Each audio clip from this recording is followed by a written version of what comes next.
Galera, saiu o capítulo 92 de Dragon Ball Super e puxa vida, que capítulo bacana. Ele mostrou muito mais da luta do Piccolo contra o Gama 2. Agora tem a luta do Broly contra o Goku, que praticamente não foi mostrada no filme.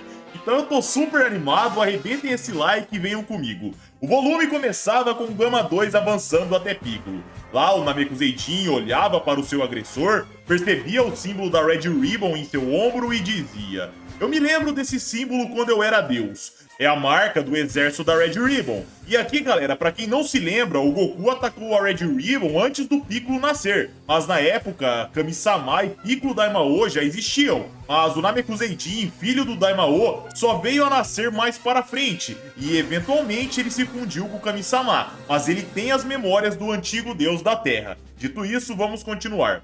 Gama 2 percebia que estava mostrando o símbolo da Red Ribbon e perguntava: "Você comentou que foi Deus, mas me diga mais sobre isso." Sem paciência, Piccolo dizia: "Por que eu deveria te contar? Na próxima vez, faça sua lição de casa antes de vir até mim. Mas eu não estou sentindo o seu Ki. Isso faz de você um robô ou talvez um androide. Então me diga, quem te criou?" O androide ficava impressionado e falava: "Como descobriu tanto assim do nada? Mas eu lamento te informar, isso é uma informação confidencial." Piccolo falava: "Certo, mas você está aqui para lutar comigo?" O androide respondia: "Sim, hoje era para ser apenas um teste básico para as minhas funções. Mas mudanças de planos, você precisa comer um pouquinho de areia. Espero que não fique chateado comigo, mas ordens são ordens." Piccolo falava: "Certo, vamos acabar com isso." O androide se preparava e disparava. Ele fechava seu punho e, ao golpear, apenas a capa de Piccolo estava lá. O Namekuseidin contra-atacava, ele via o androide de cabeça baixa, sorria e o chutava para longe. Quando o Gama 2 iria bater na montanha, ele apenas tocava e disparava para cima com tudo. Piccolo ficava surpreso. Em um instante, o inimigo havia evitado seu golpe, estava se preparando e te golpeando. Ele passava girando, erguia a perna e acertava a cabeça do Namekuseidin. Descia pela montanha. O som dele batendo no solo ecoava pelo ambiente e nos era mostrado Piccolo ajoelhado no chão dizendo: "Ele não tá sofrendo danos, deve ser de fato um androide." Gama 2 pousava atrás dizendo enquanto Piccolo começava a tirar sua roupa pesada: "Eu pensei que teríamos uma luta decente. Pra falar a verdade, eu tô bem decepcionado com você." Piccolo jogava seu traje e disparava para cima. Ele lançava uma sequência que era facilmente esquivada, mas Piccolo acelerava e acertava um chute. O androide recuava girando, mas ao pousar Piccolo estava encurtando. Gama 2 sacava um revólver especial, carregava muita energia num instante e disparava. O ataque explodia no ombro de Piccolo e em seguida uma rajada começava a ser disparada. E nessa hora nos era mostrado que Piccolo havia perdido o seu braço esquerdo. O androide sorria, mas de repente da fumaça erguida, Piccolo esticava seu braço e o enfiava contra as rochas. Ele encurtava e acertava um direto, mas seu oponente nem ligava. Ele sorria e dizia: "Vejo que você pode se regenerar." Lição aprendida. Piccolo ficava surpreso e era chutado para longe. O androide encurtava jogando uma sequência de socos, seguida de uma joelhada e uma cotovelada. E Gama 2 falava: "Sim, agora eu tenho a leitura completa de seus movimentos." Piccolo golpeava, mas acertava apenas o ar. O androide recuava e Piccolo o caçava com rajadas de Ki. Mas tudo era esquivado. Gama 2 ia para o céu, puxava sua arma, mudava o dispositivo e Piccolo finalmente percebia. Mas muita energia já estava sendo canalizada no céu. E ele dizia: "Diga tchau." O androide disparava e Piccolo via aquilo se aproximando calmamente. E a explosão acontecia. Gama 2 olhava o ambiente, começava a tentar localizar seu oponente em meio à fumaça, mas seu radar não localizava nenhum sinal de vida. E ele dizia: "Ah, sério? Não sobrou nada?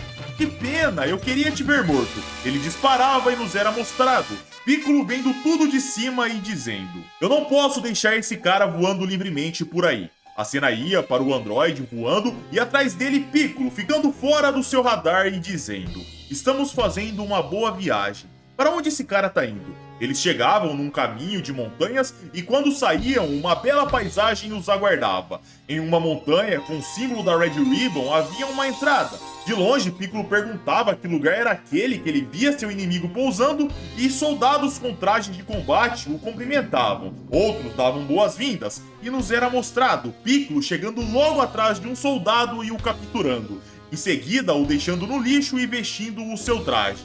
Gama 2 passava por uma espécie de portal e Piccolo se perguntava o porquê dele ter desaparecido, mas ele ia atrás. Quando ele passava pelo portal, ele via impressionado. Tinha um outro mundo ali dentro. Aquele lago lá fora, naquela bela paisagem, era apenas uma paisagem falsa para a base inimiga. Piccolo via o androide disparando pro céu, entrando num lugar e ele ia atrás. Nos era mostrado o androide sendo super bem recebido, sendo legal com todos ali, até que alguns soldados apareciam atrás de Piccolo dizendo: "Soldado 94, esse é o seu posto?" Piccolo fingia de soldado dizendo sim senhor e o soldado continuava: "Novatos como você devem estar no portão da frente, não aqui 94.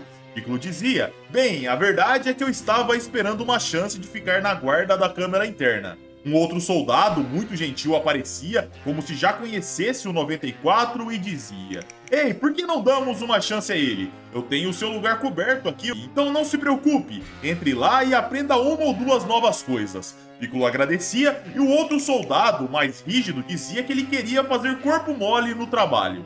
A cena cortava para momentos depois, onde Piccolo e os outros soldados entravam no local. E lá dentro nos era mostrado Carmine, Dr. Redo, Magenta, o androide com que Piccolo lutou e outro igual. E Dr. Redo dizia: "Você fez um trabalho esplêndido lá fora, Gama 2. Vimos tudo se desenrolando através dos seus óculos e foi lindo." O androide agradecia e o androide 1 e 2 começavam a conversar. Piccolo via aquilo impressionado e um soldado achava estranho, mas prontamente o Namekuseidin voltava a se disfarçar e continuava escutando o Dr. Redo dizer: "Você mostrou um excelente senso de luta, mas da próxima vez, se lembre de fazer uma pose quando aparecer pela primeira vez. Também se lembre de usar um grande golpe finalizador para acabar com a luta." Magenta falava: "No entanto, a sua criação não fez um bom trabalho explodindo tudo." Redo falava: "Bom, ele não teria que explodir tudo se você não tivesse insistido para deixar os símbolos da Red Ribbon à mostra." Gama 1 perguntava: "Você confirmou o cadáver do seu oponente?" Gama 2 respondia: "Não, não foi preciso. Ele foi vaporizado em átomos." Gama 1 dava uma bronca nele dizendo que ele não tinha prudência, mas Gama 2 respondia: "Vamos lá, você viu o que aconteceu, ninguém poderia ter sobrevivido a isso." Gama 1 começava a mexer no computador e falava: "Olha aqui, assista isso de perto." A câmera dava um zoom e podia pegar um pequeno rastro saindo da fumaça. E Gama 2 falava: "Ah, mas isso pode ser qualquer coisa, não dá pra saber." Gama 1 falava: "Bom, já eu suponho que seja o Piccolo. Ele pode expor nossa operação para a gangue inimiga." Gama 2 falava: "Relaxa, nós ficaremos bem. Não é como se eles pudessem encontrar a nossa base secreta. E se nosso segredo vier a ser revelado, é só acabarmos com essa gangue nojenta de uma vez. Então relaxa aí, Piccolo escutava aquilo e pensava: conspiração? Gangue? Do que eles estão falando? Nessa hora, Carmine clicava com o controle e um telão mostrando o Goku era ligado. E ele dizia: "Esse é Son Goku. Acreditamos que ele é um dos tenentes de nível intermediário." Gama 2 falava: "Caramba, que penteado descolado." Carmine dizia: "Eles são nossos inimigos, então não é hora pra ficar brincando." Já esse aqui é Vegeta. Depois tem o horripilante Majin Buu. E por último, o Mr. Satan, cuja verdadeira força escapa dos nossos dados. O Redo dizia: "Fique tranquilo, eu já provei que minhas obras-primas, os Gamas, são mais do que capazes em combate. Até mesmo o Rei Piccolo foi facilmente derrotado. Estou certo, Gama 2?" O androide dizia: "Sim, senhor, ele foi fácil demais de vencer." Piccolo não gostava de ouvir aquilo e Carmine dizia: "Não esperávamos menos do neto do gênio Dr. Gero." Dr. Redo se levantava e dizia: "Mas eu sou um mega gênio, se lembra? Só que em breve os meus Gamas erradicarão toda aquela organização secreta, poderosa e covarde. Começaremos com a própria Bulma. É apenas uma questão de tempo até que você possa dominar esse mundo podre." Magenta dizia: "Sim, mas sobre isso, Dr. Redo, quando o Cell Max estará pronto?" Piccolo pensava: Cell Max? E Redo falava: Isso é uma preocupação desnecessária. Os Gamas tornam o Cell Max não essencial. Magenta dizia a sério: responda a minha pergunta. Carmine apertava o controle e o telão mostrava Cell Max. Piccolo ficava em choque vendo aquilo e Redo continuava: ele ainda requer um pouco mais de tempo. Magenta retrucava: mas você disse que ele estava quase pronto. Redo falava: sim, o corpo de Cell Max está praticamente completo, mas o programa de controle de sua mente não pode ser acelerado. Irritado, Magenta dizia: escuta aqui, eu já fiz o suficiente esperando todo esse tempo. Redo falava: comandante Magenta, a sua paciência será recompensada com um poder inimaginável. Estou trabalhando em nada menos do que você pediu.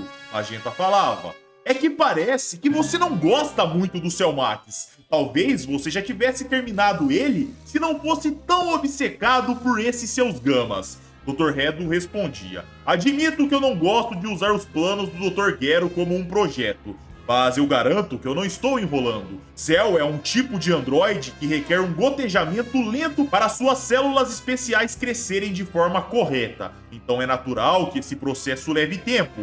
Em vez de reclamar, você poderia me elogiar por ter criado os Gamas, não é mesmo? Foi um uso bem eficiente para o exército nesse tempo de inatividade, não é mesmo? O comandante ficava irritado com aquele papo e dizia: chega dessa porcaria, eu quero o Cell Max funcionando agora. Calmamente, Redo falava: a pressa causa desperdício, comandante. Essa besta é um verdadeiro monstro que supera em muito o precioso e antigo Cell. Tudo seria em vão se libertássemos ele prematuramente e ele destruísse o planeta que você quer dominar, não é mesmo? Enquanto isso, por favor, deixe os Gamas acabarem com os vilões que nos ameaçarem. Depois disso, você pode ativar o Cell Max e revelar todo o seu poder para o mundo inteiro. Piccolo escutava aquilo e pensava: droga, isso é mal. A cena cortava para momentos depois lá fora, onde Piccolo se escondia no jardim. Ele ligava para Bulma, a mesma a atendia e Piccolo perguntava onde Vegeta estava. Ela dizia que estava com o Sr. Bills. Um soldado nessa hora passava por Piccolo, mas o cumprimentava achando que era o soldado 94. Piccolo cumprimentava de volta e continuava conversando. E Goku está com ele? Bulma dizia que sim e Piccolo continuava: certo, você tem o dispositivo para entrar em contato com o Whis, não é mesmo? Diga a ele para trazer aqueles dois pra cá agora. Bulma questionava o porquê e Piccolo explicava: eu não posso entrar em muitos detalhes, mas estamos diante de uma nova crise. Bulma captava a mensagem, o Namekuseidin agradecia e desligava. Em seguida dizia para si mesmo: não temos tempo a perder, mas o que fazer agora? Ah, já sei, nós vamos precisar da semente dos deuses. Ele disparava e o soldado que estava ao lado via apenas um reflexo passando. Ele achava que deveria ser algum pássaro passando pelo céu. Piccolo ia voando e de repente acelerava. Ele se distanciava do local e a cena ia para a Corporação Cápsula. Lá, Bulma procurava pelo dispositivo e a cena já ia para a Torre Karin. Piccolo já tinha chego e o mestre Karin procurava por sementes. Na bacia só tinha 2 unidades. O mestre colocava num saquinho, se desculpava por ter apenas 2, mas Piccolo agradecia. O mestre em seguida falava: tenha cuidado, Kami-sama. Piccolo falava que ele não era mais o Kami da Terra e nessa hora seu telefone tocava. Era Bulma que dizia que não estava achando o dispositivo para se comunicar com Whis. Piccolo falava: tá brincando, isso pode ficar difícil sem Goku e Vegeta. Bulma falava que iria continuar procurando e desligava. Enquanto isso, Piccolo dizia para Karin: olha, isso é mal. Com base na minha própria luta, eu diria que esses Gamas estão quase no mesmo nível de Goku e Vegeta. Karin falava: mas e o Son Gohan? Uma vez você me disse que ele poderia ser o cara mais forte do planeta se ele se dedicasse a isso. Piccolo dizia que agora Gohan não era tão útil. E enquanto, galera, os dois conversavam, Yajirobe ficava preso com o capacete que Piccolo tinha levado. Mas o Namekuseidin nem ligava e continuava dizendo: o inimigo provavelmente conhece tudo sobre o 17 e a 18. Afinal, Redo tem os dados antigos de Gero. Já Majin Buu está tirando uma longa soneca. Karin perguntava quem tinha sobrado então e Piccolo falava: bom, você está olhando para quem sobrou agora. Eu acho que só depende de mim. Mas espera aí, talvez o Dendê possa me dar o que eu preciso. A cena cortava para a Bulma procurando pelo dispositivo, até que um dinossauro aparecia brincando com o mesmo. A cena nessa hora, galera, cortava para o planeta de Bills. Lá, a Bulma chamava por Whis no dispositivo, só que o anjo guia não via, pois ele prestava atenção num combate sinistro que acontecia no local. Algo vinha na sua direção como um flash de luz, mas Whis se esquivava facilmente. Em seguida, acontecia uma explosão. Em alta velocidade, aqueles que lutavam começavam a percorrer o ambiente de um lado para o outro, enquanto o dispositivo continuava apitando sem parar. Nos era mostrado Goku no meio da explosão. Ele parava olhando para a fumaça e uma Ki Blast era solta do céu em direção ao solo. Goku bloqueava e não tirava os olhos da fumaça. E de repente, Broly estava na frente dele golpeando, mas Goku saía do soco, em seguida de um chute alto. Broly avançava sem parar, mas era inútil. Até que de repente ele gritava, seu poder aumentava num instante e ele acertava Goku com uma cabeçada. O Saiyajin ia voando em direção a uma árvore gigante do planeta, mas de repente ele estava dando a volta e vindo em alta velocidade chutando. Broly bloqueava, rangia os dentes segurando o ataque e Goku sorria, adorando aquele combate. Cada um voltava para o seu canto e Goku dizia, muito bom, você tá pegando o jeito de lutar. Broly respondia, sim, mas ainda é complicado. Goku o confortava dizendo, mas relaxa, você vai se acostumar aos poucos. Em breve estará lutando com a cabeça no lugar sem ficar muito furioso. Só que agora a gente vai aumentar um pouquinho o nível das coisas, ok? Broly dizia, ok, eu estou pronto, Son Goku. E com o Broly, galera, sem a cicatriz, o capítulo vai se encerrando. Mas devo dizer que essa e outras ausências da cicatriz do Broly serão corrigidas na versão final que o mangá sair para venda, galera. Isso é normal e acontece em todos os mangás com todos os mangakás. Não comecem a dar rage no Toyotaro por isso. E pessoal, que capítulo legal! Eu sei que foi mais do mesmo da luta do Piccolo e do Gama 2, mas a gente teve novas adições. Teve essa luta do Goku e do Broly que pelo jeito vai se estender. O Toyotaro dando esses elementos que não teve no filme, pra mim é maravilhoso. Mas pessoal, me digam uma coisa, o Broly tá praticamente confirmado no time dos Guerreiros Z ou ainda tá cedo? Comentem o que vocês acharam, deixem um like para ajudar o nosso canal. Se você não é inscrito, por favor, se inscreva no nosso canal. E é isso aí, pessoal. Um abraço, fiquem com Deus e tamo junto!